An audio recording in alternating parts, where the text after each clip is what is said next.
केला बेचने वाली चुड़ैल। एक बार की बात है, जादूपुर नाम के एक गांव में करतब दिखाती एक औरत एक रेड्डी के लिए गांव में आती है। आइए आइए मेहरबान कदरदान, खाइए रोहड़ा के ताजे ताजे केले। कभी खाए नहीं होंगे ऐसे केले, पीले पीले केले खाइए। ये कहकर रोहड़ा हाथों में 4 केले लिए उन्हें सर्कल में जोर जोर से हवा में उछालती हुई करतब दिखाती है, जिसे देखकर आसपास के सारे बच्चे अपने अपने मम्मी पापा से उस औरत के पास जाने की जिद करने लग जाते हैं। पापा, ऐसा तो सर्कस में बॉल से होता है ना, ये आंटी तो केले से कर रही है। चलिए ना पापा, देखते हैं। रोहड़ा एक पतली सी तार पर चलती हुई केलों से करतब दिखाती है। आते जाते सभी लोग बाहर रुककर उसके करतब देखते हैं और वाह वाही करते नहीं थकते। जैसे ही एक आदमी पास आकर उसे पैसे देने लग जाता है, तब वो कहती है, अरे नहीं नहीं साहब, मैं करतब तो बच्चों के मन को बहलाने के लिए करती हूँ। धंधा तो मेरा केले का है। पीछे देखो मेरी रिड्डी, जो भी मेरे केले खाएगा मेरी तरह चुस्त दुरुस्त और तंदुरुस्त हो जाएगा। पता चलता है क्या कि मेरी उम्र 55 की है। अरे पर ऐसे ठंड के मौसम में कोई केला क्यों खाएगा? ये ऐसे वैसे केले नहीं है साहब, ये शरीर में गर्मी देते हैं। ठंड को दूर भगाए जो भी रोहिणा के केले खाए। पापा, अगर मुझे केले नहीं मिले तो मैं घर नहीं जाऊंगी। तभी उसके पापा कहते हैं कि बेटा, केले ठंड में कभी गर्मी नहीं देते। ये सब कहने की बातें हैं, सामान बेचने का तरीका है इनका। पर पिंकी नहीं मानती।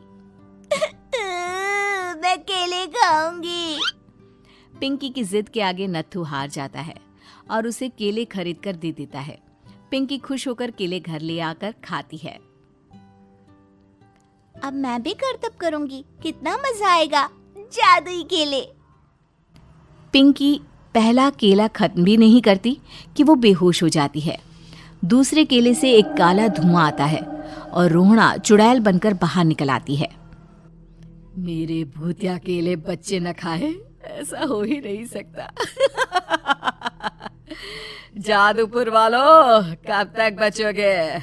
आ गई हूं मैं रोहड़ा, जिसका कोई नहीं कर सकता सामना। रोहड़ा पिंकी को गोद में उठाकर काले धुएं में कहीं गायब हो जाती है। शाम के वक्त नत्थू घर लौटता है और पिंकी को घर में ना पाकर उसकी माँ से कहता है, माँ पिंकी कहाँ है? अरे बेटा, उसे तो तू सुबह करतब दिखाने ले गया था ना, फिर कहाँ वापस आए तुम दोनों? मुझे लगा तू उसे अपने साथ मंडी ले गया होगा। हे भगवान, मेरी बच्ची कहाँ गई? मैं उसे घर ही तो छोड़कर गया था माँ। नत्थू गांव के घर कोने में अपनी बेटी को ढूंढता है, पर उसे वो कहीं नहीं मिलती। परेशान होकर आखिर रो रो कर नत्थू हिम्मत हार कर घर लौट आता है। अगली सुबह रोहड़ा फिर से करतब दिखाने आती है और इस बार पिंकी की तरह रोनी केले खरीद लेता है। 50 रुपए दिए थे पापा ने, सारे पैसों की मैंने केले खरीद लिए हैं। अब मैं भी आंटी की तरह ही करतबबाज बन जाऊंगा। यही सोचते हुए रोनी केले खाता है और पहला अकेला केला आधा खत्म भी नहीं करता कि चुड़ैल उसके सामने आ जाती है। मेरे साथ चलने का समय आ गया है रोनी। ये तो बस शुरुआत है। अब इस गांव के सारे बच्चे धीरे धीरे मेरे कब्जे में होंगे, एक बच्चा भी नहीं बचेगा।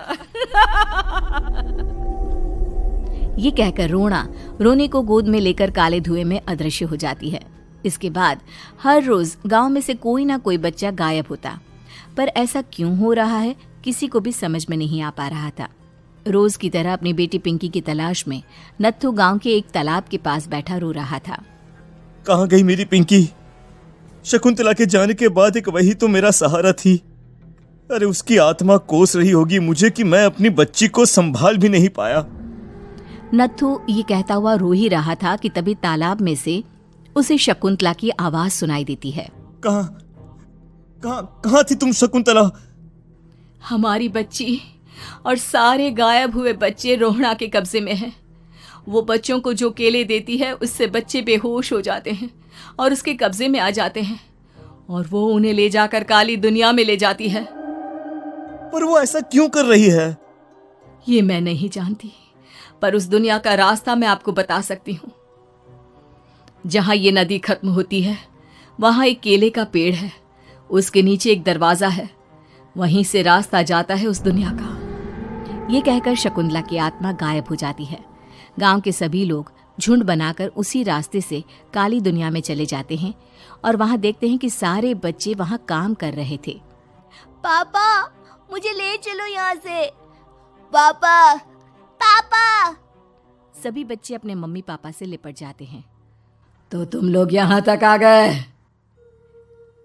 क्यों हमारे बच्चों को पकड़ लिया तूने? तुझे शिकार ही बनाना है तो ले, हम सब आ गए हैं, हमें खा ले। नहीं, मुझे बच्चे चाहिए। मेरे बच्चे के बदले तुम लोगों के बच्चे। क्या मतलब? मैं इसी गांव में रहने वाली एक औरत थी।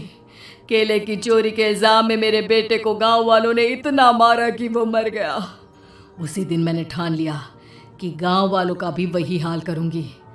कुछ दिन बाद बेटे के चले जाने के दुख में मैं भी मर गई और मेरी भटकती आत्मा एक चुड़ैल बन गई। और फिर मैंने बदला लिया तुम सबके बच्चे छीनकर। बर्दाश्त नहीं कर पाए ना? सोचो मुझ पर क्या बीती होगी। हमें माफ कर दो रोना। पता नहीं ये किसकी गलती थी, पर हम सभी माफी मांगते हैं। हमारी खुशियां लौटा दो, तुम भी तो एक माँ हो। गांव वालों की बात सुनकर रोना का मन पिघल जाता है और वो बच्चों को छोड़ देती है। उसके बाद काली दुनिया बच्चों के लिए जादुई दुनिया बन जाती है। अब कोई भी कभी भी वहां आ जा सकता था। अगर आपको हमारी वीडियो पसंद आई है तो प्लीज हमारे चैनल सही राह को लाइक, कमेंट और शेयर करें।